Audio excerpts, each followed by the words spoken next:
حضرت شیخ ابراہیم قندوزی کی آمد۔ ایک دن حضرت خواجہ معین الدین چشتی حسب معمول درختوں کو پانی دے رہے تھے۔ حضرت شیخ ابراہیم قندوزی گھومتے پھرتے اسی باغ کی طرف آن نکلے۔ حضرت شیخ ابراہیم قندوزی اسی آبادی میں رہا کرتے تھے جہاں آپ مقیم تھے، اور وہ اللہ عز و جل کے عشق میں اس قدر ڈوبے ہوئے تھے کہ ان پر عشق حقیقی کی وجہ سے اکثر خود فراموشی کی حالت طاری رہتی تھی۔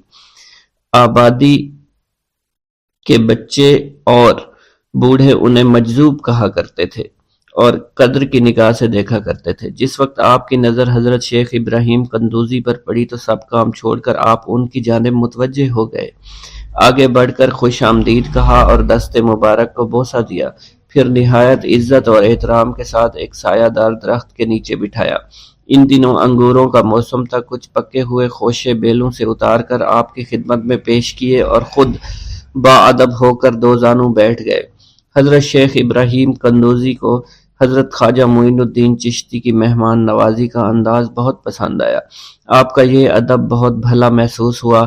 حضرت شیخ ابراہیم قندوزی پہچان گئے کہ یہ بچہ نہایت ہونہار اور راہ حق کا متلاشی ہے۔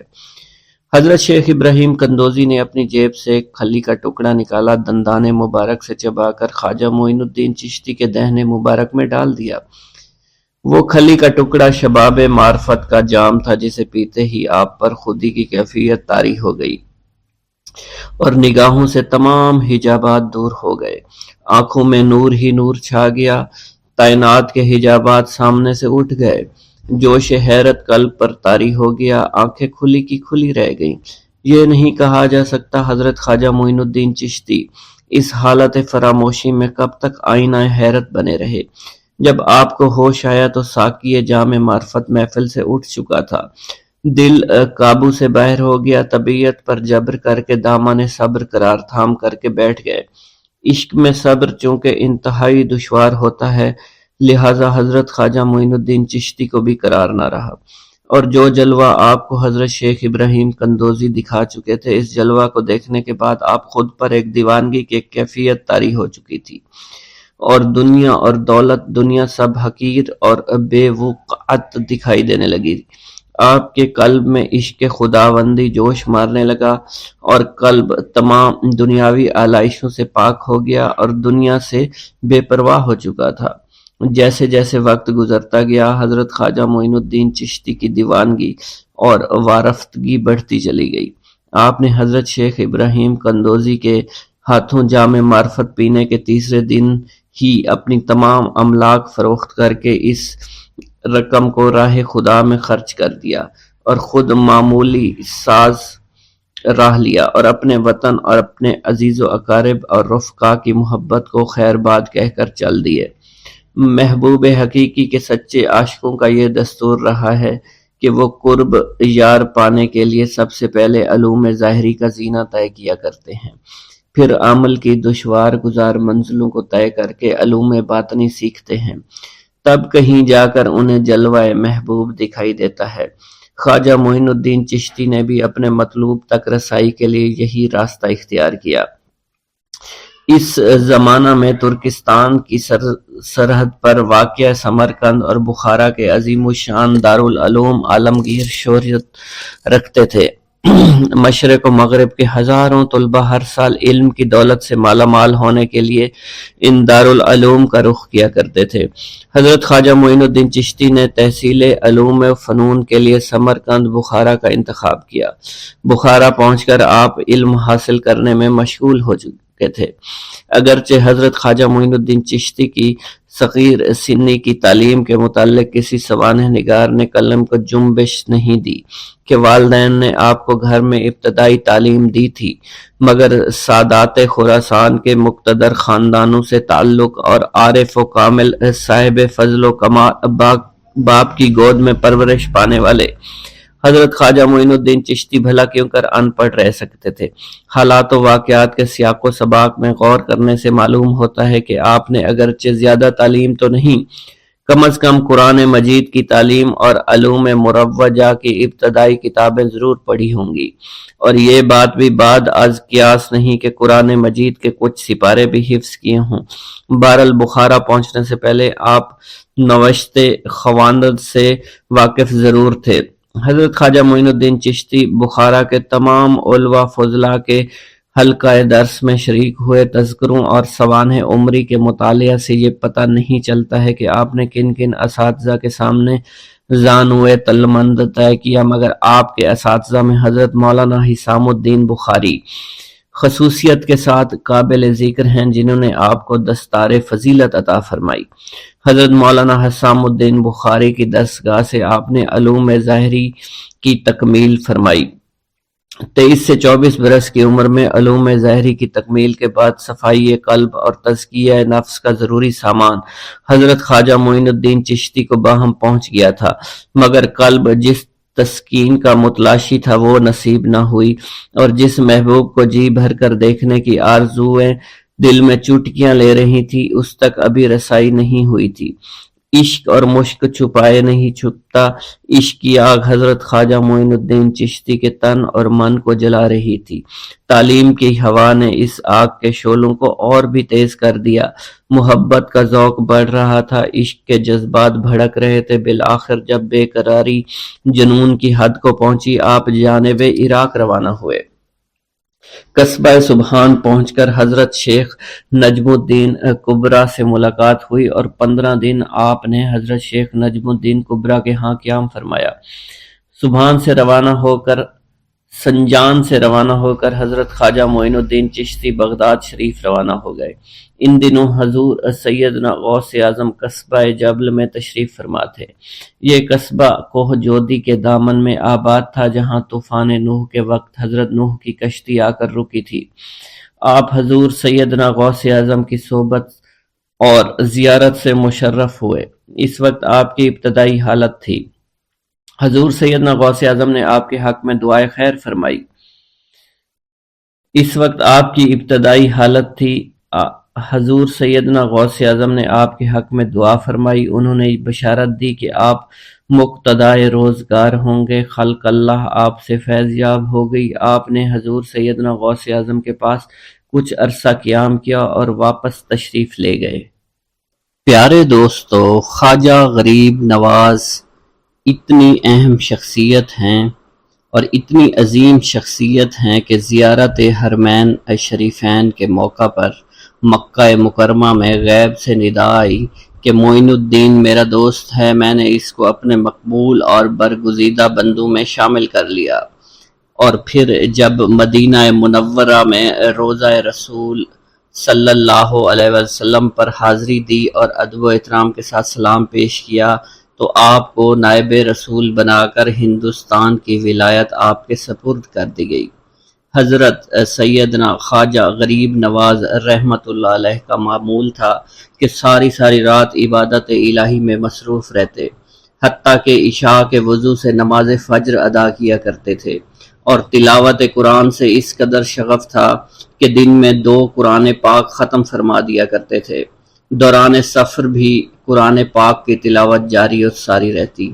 اولیاء کاملین رحمہ اللہ کی طرح آپ زیادہ سے زیادہ عبادت الہی بجا لانے کی خاطر بہت ہی کم کھانا تناول فرماتے تھے، تاکہ کھانے کی کثرت کی وجہ سے سستی، نیند یا غنودگی عبادت میں رکاوٹ کا باعث نہ بنے۔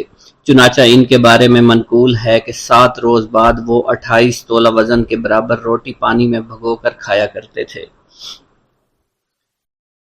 آپ کی طبیعت میں علم کی درویشانہ صفات منتہائی کمال تک پہنچی ہوئی تھی۔ اس کا اندازہ لگانے کے لیے واقعہ ملاحظہ کریں۔ ایک مرتبہ خواجہ معین الدین چشتی رحمت اللہ علیہ بیٹھے ہوئے تھے۔ ایک آدمی آیا اور آداب بجا لا کر ایک جانب بیٹھ گیا۔ حضرت بہت عرصے سے آپ کے قدم بوسی کی تمنا تھی، اللہ کا شکر ہے یہ عظیم سعادت آج مجھے میسر ہوئی ہے۔ اس بدبخت شخص نے جیسے جملہ کہا، حضرت نے اس کی طرف دیکھ کر تبسم فرمایا اور ذرا توقف کے بعد فرمایا جس ارادے سے آئے ہو اس کو پورا کرو۔ یہ سنتے ہی وہ شخص تھر تھر کانپنے لگا، خوف زدہ ہو کر زمین پر گر گیا اور بڑی عاجزی سے بولا کہ مجھ کو لالچ دے کر آپ کو ہلاک کرنے کے لیے بھیجا گیا تھا۔ یہ کہہ کر بغل سے چھری نکالی اور سامنے ڈال دی، پھر قدموں پر گر کر کہنے لگا اگر آپ چاہیں تو مجھے اس کی سزا دیجیے، بلکہ اب حکم دیجیے کہ مجھے قتل کر دیا جائے۔ حضرت خواجہ غریب نواز رحمۃ اللہ علیہ نے فرمایا، اے عزیز، ہم لوگوں کی روش یہ ہے کہ ہمارے ساتھ جو جھگڑا کرے اس کے ساتھ ہم نیکی سے پیش آتے ہیں۔ تم نے تو میرے ساتھ کوئی برائی بھی نہیں کی۔ یہ کہہ کر اس کا سر اپنے قدموں سے اٹھا لیا، اس کے لیے دعائیں کی، خداوند اس شخص کو نیک توفیق عطا فرما۔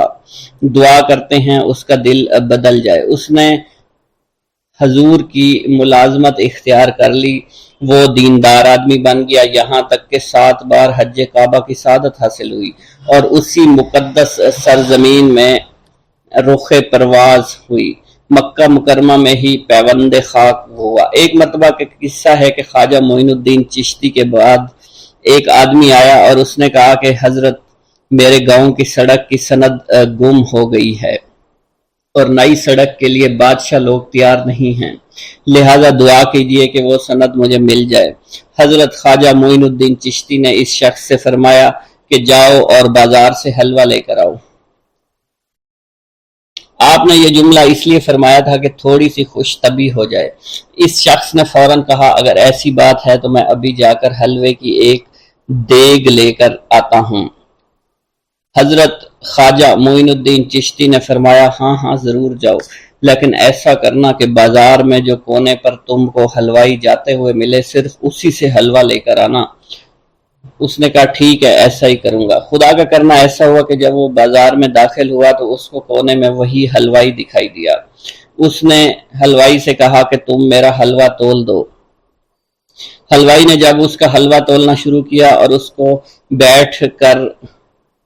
بیٹھنے کا کہا اور ساتھ ہی اس نے کاغذ اٹھایا تو اس آدمی نے اس کو کہا، ٹھہرو، اس کاغذ میں حلوہ مت ڈالو، تم کسی اور کاغذ میں مجھے حلوہ ڈال کر دو، کیونکہ یہ تو وہی کاغذ ہے جو مجھے چاہیے تھا۔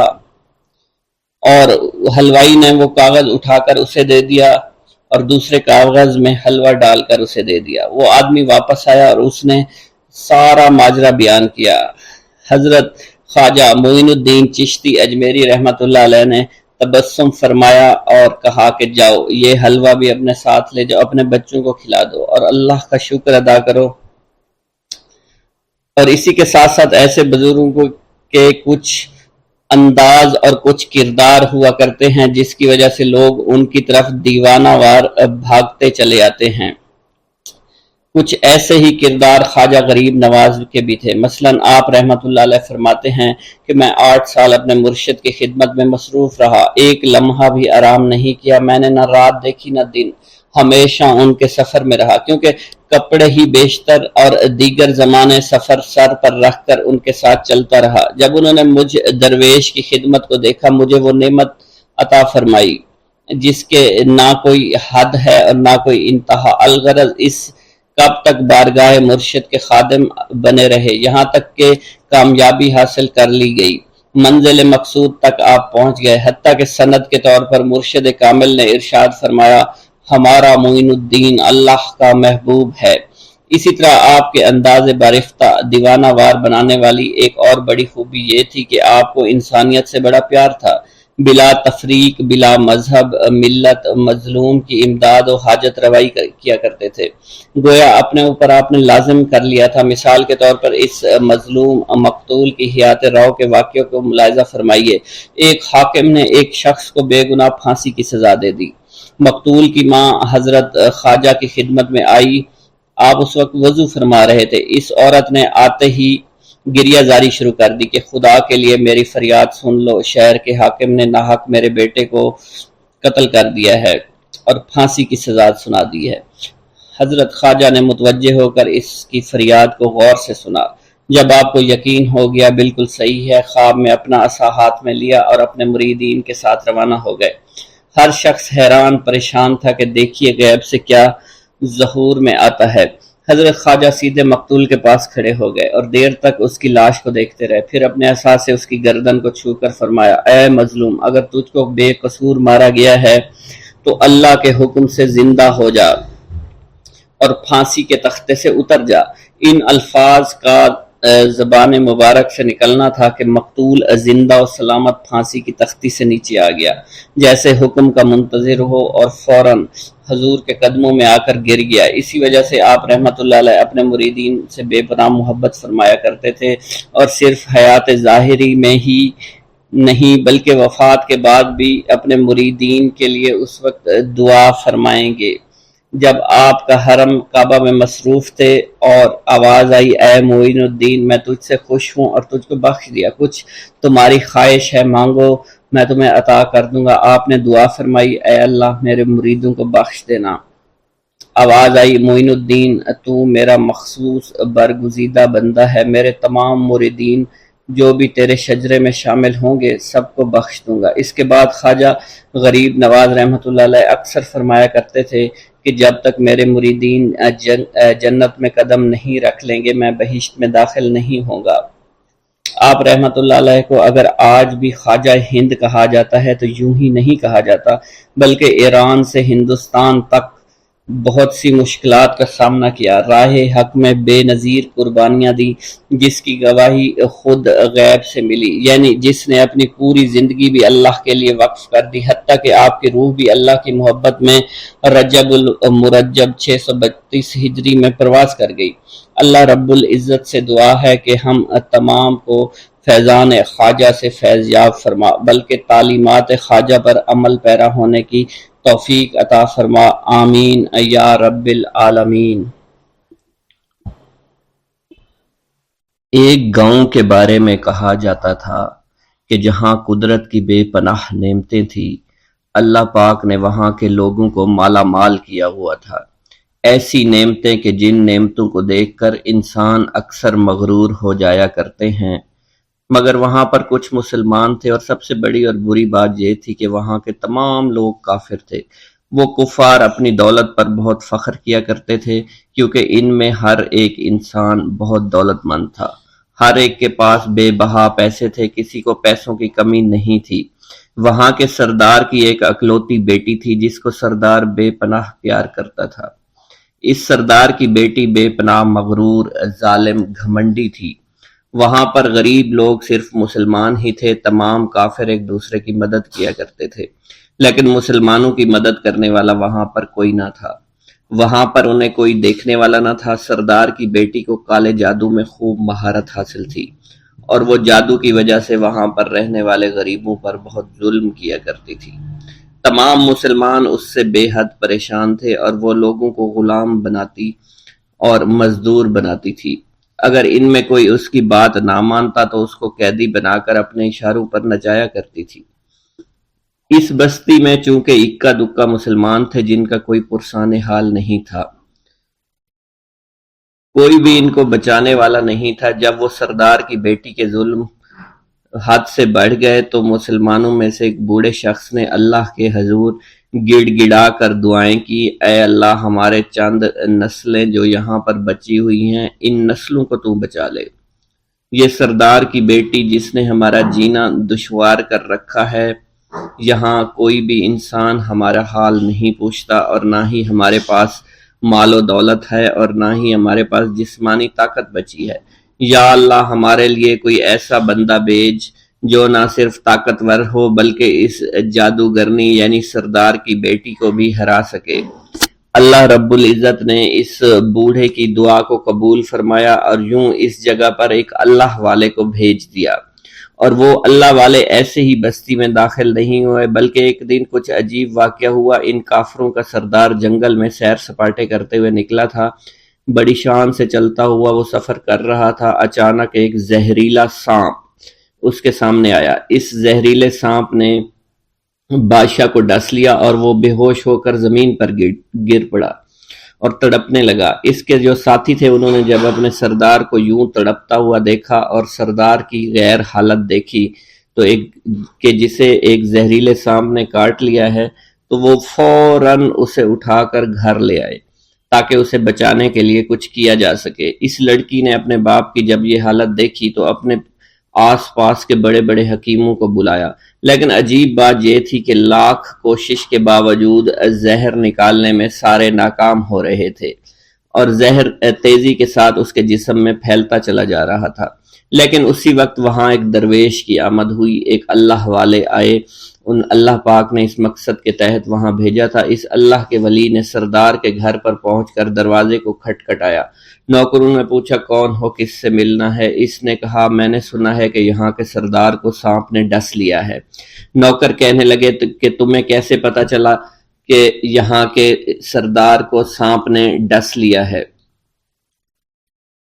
تم تو ہمیں اجنبی لگتے ہو، ہم نے تمہیں آج تک یہاں نہیں دیکھا ہے۔ اس نے کہا میں مسافر ہوں اور مجھے خبر ملی ہے کہ یہاں کے سردار کو ایک زہریلے سانپ نے ڈس لیا ہے اور کوئی بھی اس کا علاج نہیں کر پا رہا۔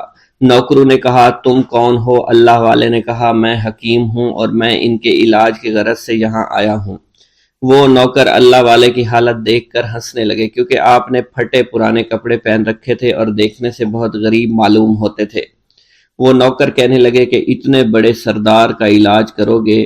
ارے یہاں تو اس کے پاس بڑے بڑے حکیم بلائے گئے ہیں، ہمارے سردار کے پاس پیسوں کی کوئی کمی نہیں ہے، اور وہ تم جیسے غریب سے بھلا کیوں علاج کروائیں گے؟ درویش نے کہا اگر تم چاہتے ہو تمہارے سردار کی جان بچ جائے پھر مجھے اندر جانے دو۔ غلام کہنے لگا ٹھیک ہے، ہم اندر جا کر اجازت لے کر آتے ہیں۔ نوکر اندر گئے، سردار کی بیٹی سے کہا ایک غریب آیا ہے، کپڑوں سے فقیر معلوم ہوتا ہے، لیکن کہتا ہے میں سردار کا علاج کر سکتا ہوں اور میں سردار کا علاج کروں گا۔ جو زہر تیزی کے ساتھ جسم میں پھیل رہا ہے میں اس کو باہر نکال پھینک کروں گا۔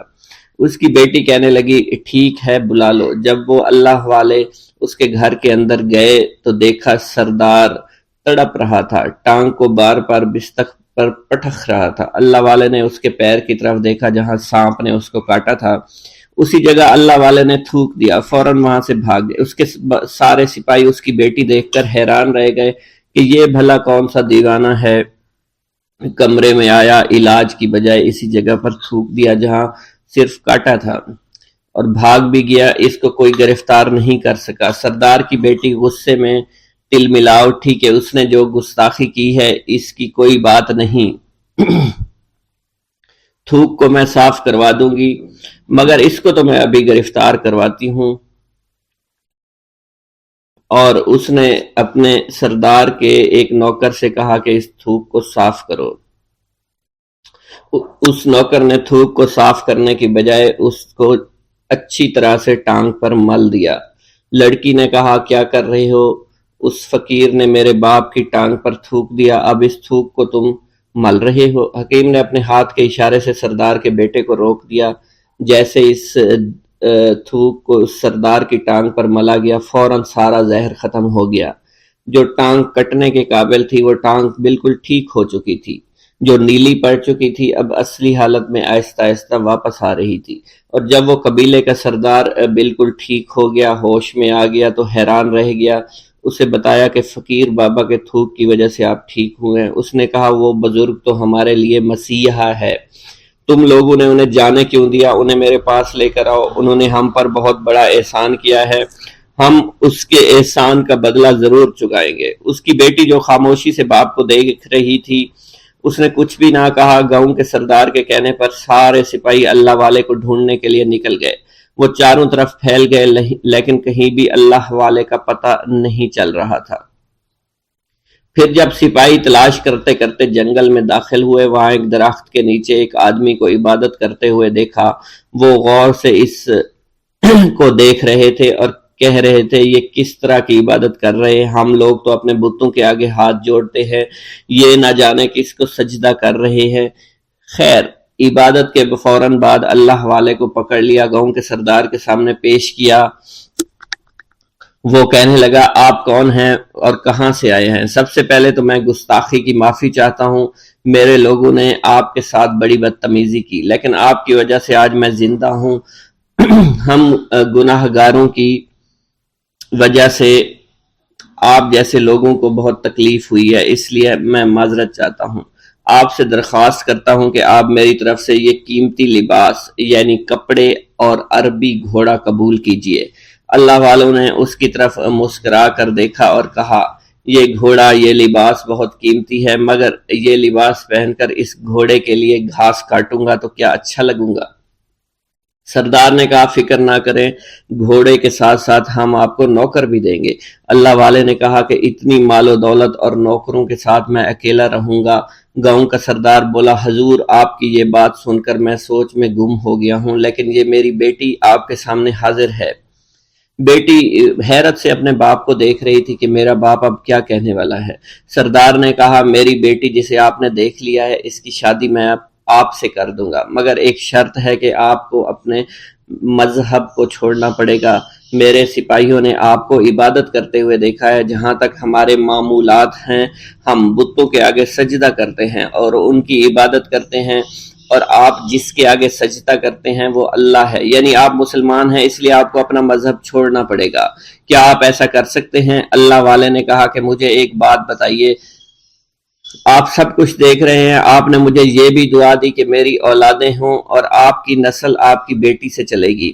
مجھے ایک بات بتائیں، اگر ان بچوں میں سے کسی بچے کو خدا نہ خواستہ کچھ ہو گیا تو کس کو رونا پڑے گا؟ سردار نے جواب دیا اگر خدا نہ خواستہ کچھ ایسا ہوا تو رونا مجھ کو ہی پڑے گا۔ اللہ والا نے مسکرا کر کہا اگر یہ سارا مال لے کر مجھے رونا ہی پڑا تو آپ اپنا گھوڑا، اپنی دولت، اپنی بیٹی، ہر چیز اپنے پاس رکھ لو۔ میں خوش ہوں، میں مسلمان ہوں، میں ٹھیک ہوں۔ اگر یہ تمام چیزیں لے کر مجھے اپنا محلہ چھوڑنا پڑے تو میں اپنی جان دے کر بھی اپنے مذہب کو نہیں چھوڑوں گا۔ جس طرح آپ نے مجھے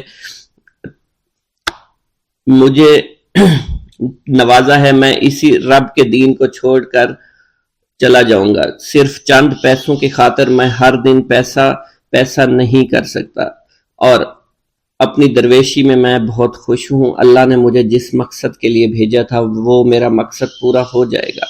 گاؤں کے سردار نے پوچھا، یہ کہہ کر وہ اللہ والے جانے لگے تو سردار نے درویش کو رک جانے کا کہا اور کہنے لگے میں نے مال دے کر تمہیں آزمایا اور تمہیں پرکھا، لیکن تم اپنے مذہب کو چھوڑنے پر راضی نہیں ہو۔ اگر تم یہی سب کرنے آئے تھے تو تمہیں اس بات کا ڈر نہیں؟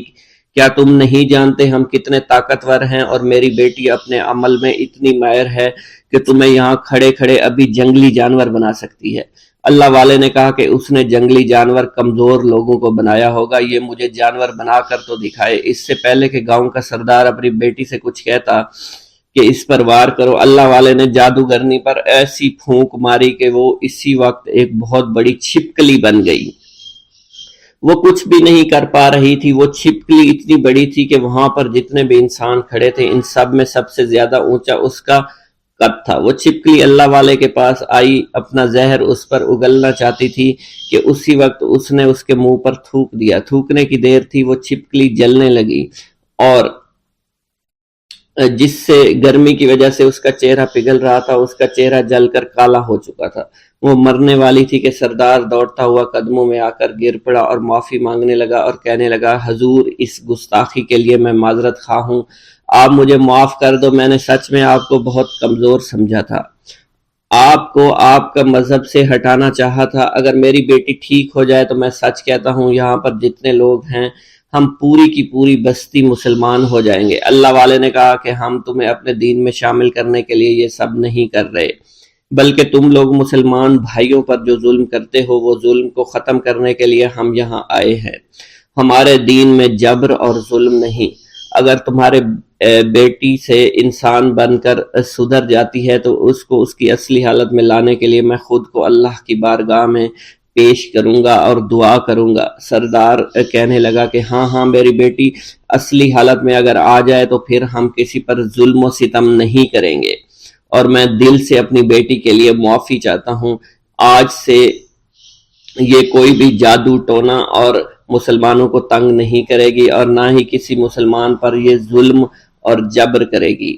بس آپ اسے دوبارہ سے انسان بنا دے۔ اللہ والا نے چھپکلی پر دوبارہ سے پھونک ماری تو پھر سے انسان بن گئی، اور اللہ والے کے قدموں سے وہ لپٹ گئی، کہنے لگی مجھے معاف کر دیجئے، مجھے معاف کر دیجئے، میں نے اپنے آپ کو بہت طاقتور سمجھا۔ اس لڑکی کا آدھا چہرہ جل چکا تھا اور کالا ہو چکا تھا۔ وہ کہنے لگی کہ آج اپنے باپ کے ساتھ میں آپ کے دست مبارک پر مسلمان ہونا چاہتی ہوں۔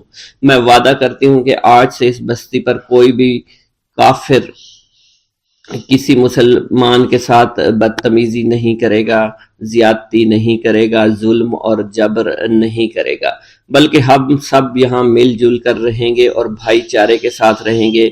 ہم سب مسلمان ہو جائیں گے اور پھر یوں اللہ والے کے ہاتھوں پوری بستی کا سردار اور اس کی بیٹی نے اسلام قبول کر لیا، اور سردار نے اللہ والے سے اپنی بیٹی کا نکاح کر دیا، اور پھر اس بستی میں ہمیشہ کے لیے امن و امان قائم ہو گیا۔ بسم اللہ الرحمن الرحیم۔ جب پرتھوی راج ہر ممکن تدبیر استعمال کر کے عاجز ہو گیا تو شادی دیو اور عبداللہ بیابانی نے حضرت خواجہ معین الدین چشتی سے درخواست کی، آپ کو شہر میں قیام کرنا چاہیے تاکہ مخلوق خدا آپ کے ظاہری و باطنی فیض سے فیض یاب ہو سکے۔ حضرت خواجہ معین الدین چشتی نے اس درخواست کو منظور کر لیا۔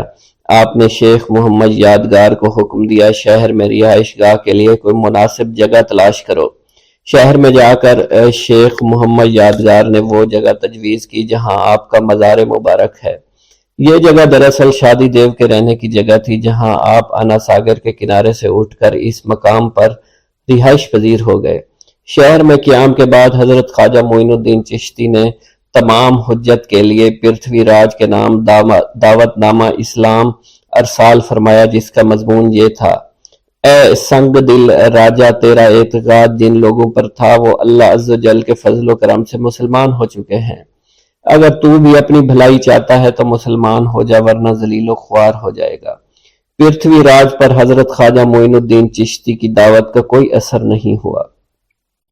قاصد واپس آ گیا۔ اس کے بعد آپ نے مراقبہ کیا اور بڑی دیر تک آنکھیں بند کیے بیٹھے رہے۔ اس کے بعد آنکھیں کھول کر فرمایا، اگر یہ بدبخت اللہ عز و جل پر ایمان نہ لایا تو اسے زندہ گرفتار کر کے اسلامی لشکر کے حوالے کر دیا جائے۔ پرتھوی راج کا جب حضرت خواجہ معین الدین چشتی پر زور نہ چلا تو اس نے مسلمانوں پر ظلم و ستم ڈھانے شروع کر دیے۔ پرتھوی راج کا ایک درباری بھی مسلمان ہو چکا تھا۔ پرتھوی راج نے اسے طرح طرح کی اذیتیں دینا شروع کر دیں۔ اس مسلمان درباری نے آپ سے درخواست کی کہ آپ پرتھوی راج سے میری سفارش کیجیے تاکہ میں آئے دن کی مصیبتوں سے نجات حاصل کر سکوں۔ حضرت خواجہ معین الدین چشتی نے اپنے خاص قاصد کے ذریعے پرتھوی راج کے پاس سفارشی بھیجا تو وہ آگ بگولا ہو گیا، آپ کو برا بھلا کہنے لگا۔ حضرت خواجہ معین الدین چشتی کا مقابلہ پرتھوی راج نے سحر و ساحری سے کیا اور شکست فاش ہونے کے بعد بھی اس پر کوئی اثر نہ ہوئی۔ شادی دیو جو باشندگان اجمیر کا معبود تھا اور جے پال جوگی دونوں مسلمان ہو چکے تھے۔ سینکڑوں ہندوؤں آپ کی کرامت زندہ دیکھ کر مسلمان ہو گئے۔ آپ کے گرد لوگوں کا ایک جمع غفیر رہنے لگا تھا۔ روز بروز معتقدین اور مسلمان کی تعداد میں اضافہ ہونے لگا تھا۔ پرتھوی راج دل ہی دل میں اس پر کٹتا رہتا تھا۔ وہ سوچتا رہتا تھا کہ اس فقیر کو اجمیر سے نکالنے کے لیے کون سی راہ اختیار کی جائے۔ تشدد، مشکلات کھڑی کر کے اور جن صورتوں سے مقابلہ ممکن تھا اس نے کیا، مگر کوئی بھی تدبیر مؤثر نہ ہوئی اور وہ حیران و پریشان تھا کہ کروں تو کروں کیا۔ ایک دن پرتھوی راج اپنے قلعہ کی برجی پر کھڑا تھا۔ مصروف نظارہ تھا کہ سامنے سدا بہار پہاڑی پر حضرت خواجہ معین الدین چشتی کے گرد لوگوں کا جمع غفیر نظر آیا۔ پرتھوی راج نے انتہائی غصہ کی حالت میں راجپوت سردار کو حکم دیا، ایک پولیس کا دستہ ہمراہ لے کر جاؤ اور اس پورے مجمع کو گرفتار کر کے لے آؤ۔ اس فقیر سے کہو کہ کل تک اجمیر خالی کر دے اور تمام شہر میں منادی کرا دو کہ اس اعلان کے بعد مسلمان فقیر کے پاس جانا ممنوع قرار دیا گیا ہے۔ جس نے حکم کی خلاف ورزی کی اسے سزا دی جائے اور اس کا گھر تباہ و برباد کر دیا جائے۔ راجپوت سردار نے پرتھوی راج کے حکم کی تعمیل کرتے ہوئے سدا بہار پہاڑی کا محاصرہ کر لیا، تمام مجمع کو گرفتار کر لیا۔ خواجہ معین الدین چشتی کو پرتھوی راج کا حکم سنایا کہ کل تک اجمیر خالی کر دے۔ یہ سن کر آپ نے فرمایا، ہم خلق اللہ کی غمخواری کے لیے آئے ہیں، رائے پتھورا ہمارے کام میں کیوں دخل انداز دیتا ہوتا ہے؟ اس سے کہہ دینا کہ 3 دن میں معلوم ہو جائے گا کہ میں اجمیر سے نکلتا ہوں یا وہ۔ خواجہ معین الدین چشتی روزہ سے حاضرین کی گرفتاری آپ کو شاک گزری، آپ مغرب تک مصلی پر مراقبے کے لیے بیٹھے رہے، پھر روزہ افطار کیا، نماز سے فارغ ہو کر پھر مراقبہ میں بیٹھ گئے۔ حق تعالیٰ نے دو استبداد کے خاتمہ کی بشارت دی، آپ نے مراقبہ سے سر اٹھایا، حق تعالیٰ سے دریافت کرنے پر غیب سے آواز آئی، ہم نے پرتھوی راج سے تمام اختیارات کی باغ دوڑ لے کر شہاب الدین غوری کے ہاتھ میں دے دی ہے۔ حضرت خواجہ معین الدین چشتی کو اجمیر شہر سے نکل جانے کا حکم دینے کے بعد اگلے روز پرتھوی راج قلعہ کی برجی پر یہ دیکھنے کے لیے چڑھا کہ آپ یہاں سے چلے گئے کہ نہیں، اگر نہیں تو گھاٹی کی طرف سے گرا کر دو سانڈ تیزی سے آتے دکھائی دیے۔ پرتھوی راج سمجھ گیا کوئی خاص خبر لائے ہیں۔ پرتھوی راج کو آپ کا دیکھنا بھی یاد نہ رہا، فوراً اتر کر اپنے محل میں آ گیا۔ محل میں آ کر قاصدوں کی آمد کا انتظار کرنے لگا۔ تھوڑی دیر بعد دونوں قاصد دربار میں آئے اور پرتھوی راج کی خدمت میں کھانڈے راؤ کا خط اور ساتھ میں سلطان شہاب الدین غوری کا اعلان جنگ پیش کر دیا۔ پرتھوی راج نے خط اور اعلان جنگ پھاڑ کر کھانڈے راؤ کو لکھا، آس پاس کے تمام راجاؤں کو ملا کر متحدہ طاقت سے مقابلہ کے لیے تیار ہو جاؤ۔ اور پھر خود بھی پرتھوی راج نے اپنے لشکر کو جنگ کی تیاریاں کرنے کا حکم دے دیا۔ جس دن خواجہ معین الدین چشتی کی زبان سے یہ الفاظ نکلے تھے، میں نے پرتھوی راج کو زندہ گرفتار کر کے شاہ اسلام کے حوالے کرنا ہے، اسی رات سلطان شہاب الدین غوری جو کہ اس وقت خراسان میں تھے، خواب میں دیکھا کہ وہ سلطان موصوف ہندوستان میں حضرت خواجہ معین الدین چشتی کے سامنے کھڑا ہے اور آپ اس سے فرما رہے ہیں، اے شہاب الدین، اللہ نے تجھے ہندوستان کی بادشاہت اور سلطنت عطا فرمائی ہے، جلد ہندوستان کی طرف متوجہ ہو اور اس بدبخت راجہ کو زندہ گرفتار کر کے قرار واقعی سزا دے۔ سلطان شہاب الدین جس دن سے ہندوستان سے شکست کھا کر لوٹا تھا، اسی دن سے اس کے دل میں انتقام کے شعلے بھڑک رہے تھے۔ خفیہ طور پر جنگ کی تیاریوں میں مصروف تھا، لیکن کسی کو علم نہیں تھا کہ وہ ہندوستان پر کب حملہ آور ہوگا۔ سلطان شہاب الدین غوری نے شکست کے دن سے آج تک کپڑے نہیں بدلے تھے، نہ ہی حرم سرا میں بستر پر سویا تھا۔ اس خواب نے سلطان موصوف کے دل میں نیا ولولہ، نیا جوش پیدا کیا۔ 8ویں دن وہ روانہ ہو گیا۔ پشاور پہنچ کر پٹھان سرداروں سے ترقی اور منصب کا وعدہ کر کے گزشتہ سال کے داغ بدنامی کو دھونے کی تلقین کی اور پھر ملتان میں بھی چند روز قیام کیا۔ دربار عام منعقد ہوا۔ سلطان شہاب الدین نے تمام چھوٹے بڑے سرداروں کو مخاطب کرتے ہوئے تقریر کر کے فرمایا، پچھلے سال بدنامی کا جو داغ اسلام کے ماتھے پر لگا تھا وہ حاضرین سے مخفی نہیں ہے، اس لیے موقع ہے اور ہر مسلمان پر فرض ہے کہ اسے تلوار کے پانی سے دھو کر صاف کر کے رکھے۔ تمام سرداروں نے تلوار کے قبضوں پر ہاتھ رکھ کر سر جھکا دیے۔ ملتان سے روانہ ہو کر سلطان موصوف لاہور آیا اور خط دے کر بھیجا جس کا مضمون یہ تھا، رائے پتھورا جو راجگان ہند کا مہاراجہ ہے کو تحریر کیا جاتا ہے کہ وہ اسلام کی طاقت، اسلام کی اطاعت کو قبول کرے اور مسلمانوں کو آماج گاہ فتنہ و فساد نہ بنائے۔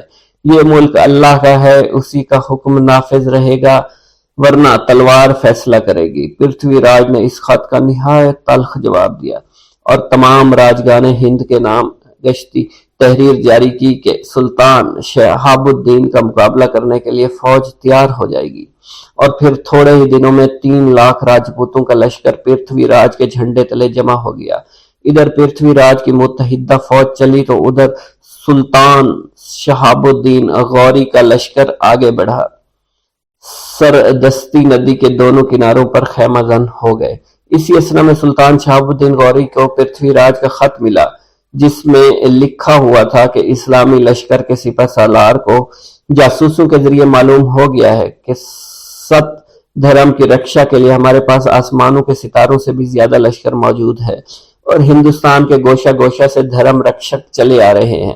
ان میں سے ایک ایسا راجپوت بہادر بھی ہے جس کی تلوار سے کاہل اور کندھار نے پناہ مانگی ہے۔ تم ان ترک بچوں اور افغان جوانوں پر رحم کھاتے ہوئے یہاں سے چلے جاؤ، ورنہ یاد رکھو ہمارے پاس بے شمار سامان موجود ہے، تمہارا ایک بھی سپاہی زندہ واپس نہیں جا سکے گا۔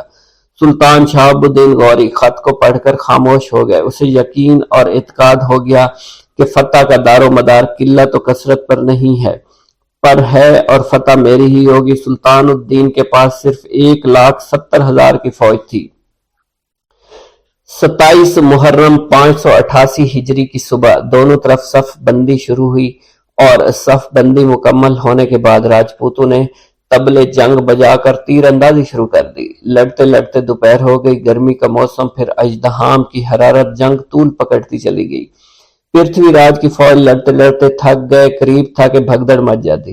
ہندوستان کے سرداروں نے وقت کی نزاکت کو محسوس کرتے ہوئے تلسی کے پتے چبائے اور قسمیں کھائیں اور مر جائیں گے مگر میدان جنگ سے ایک قدم بھی پیچھے نہیں ہٹیں گے۔ جنگ کی آگ تیز بھڑکنے لگی۔ سلطان شہاب الدین غوری گھوڑے کی پشت پر میدان جنگ کا نظارہ کر رہا تھا۔ یکایک اس پر غنودگی طاری ہو گئی۔ عالم رویا میں نظر آیا، بہت ہی بڑی شاندار مسجد ہے، نماز ہو رہی ہے۔ شہاب الدین بھی نماز میں شریک ہے۔ نماز کے بعد خطیب نے شہاب کا شانہ ہلاتے ہوئے کہا، معیز الدین اٹھو، یہ سونے کا وقت نہیں۔ کارکنان قضاء و قدر نے فتح و نصرت تمہارے لیے مقدر کر دی ہے، غم نہ کرو، اللہ عز و جل تمہارے ساتھ ہے۔ یہ بشارت سنتے ہی سلطان شہاب الدین غوری کی آنکھ کھل گئی۔ فوج کی طرف نظر ڈالی تو وہی بزرگ فوج کی نگرانی کر رہے تھے۔ گرمی کے دن تھے، تیز دھوپ تھی، دونوں طرف کے سپاہیوں کے بازو لڑتے لڑتے شل ہو چکے تھے۔ جنگ ایسے نازک مرحلے میں داخل ہو گئی، ذرا سی غفلت سے شکست کا سامنا ہو سکتا تھا۔ سلطان شہاب الدین غوری نے خاصہ فوج کے 12,000 سواروں کو 6 صفوں میں ترتیب دے کر پرتھوی راج کی فوج پر حملہ بول دیا۔ راجپوتوں کے بدمست ہاتھی جو کہ شراب کے نشے میں چور تھے پیچھے کی طرف ہٹنے لگے۔ کئی راجپوتوں کو روک ڈالا۔ 1 گھنٹہ تک تابڑ توڑ لڑائی جاری رہی اور پرتھوی راج دوسرے راجاؤں سمیت وہاں سے بھاگ گیا۔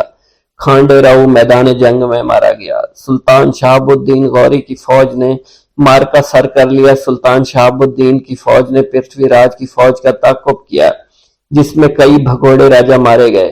پرتھوی راج دریائے سرسوتی کے کنارے گرفتار ہو کر قتل ہوا۔ تراوڑی کا میدان فتح کرنے کے بعد سلطان شہاب الدین غوری براستہ کیکڑی اجمیر روانہ ہوا۔ دیولی میں مقتول راجاؤں کے لڑکے استقبال کے لیے انتظار کر رہے تھے۔ سلطان شہاب الدین غوری کا دیولی پہنچ کر راجاؤں کے لڑکوں نے شاندار استقبال کیا، دستاویزات، اطاعت اور شاہانہ تحائف پیش کیے۔ سلطان شہاب الدین غوری نے ازراہ اتم دستاویزات پر مہر توثیق ثبت کی، پرتھوی راج کے لڑکے کو اجمیر کی حکومت عطا فرمائی۔ سلطان شہاب الدین غوری کے شاہانہ سلوک سے متاثر ہو کر راجگان نے کیکڑے کے مشہور تالاب پر جشن چراغاں منایا۔ سیر الاقطاب اور دیگر مستند کتابوں میں منقول ہے، خواجہ معین الدین چشتی ایک دن حرم کعبہ میں تشریف فرما تھے۔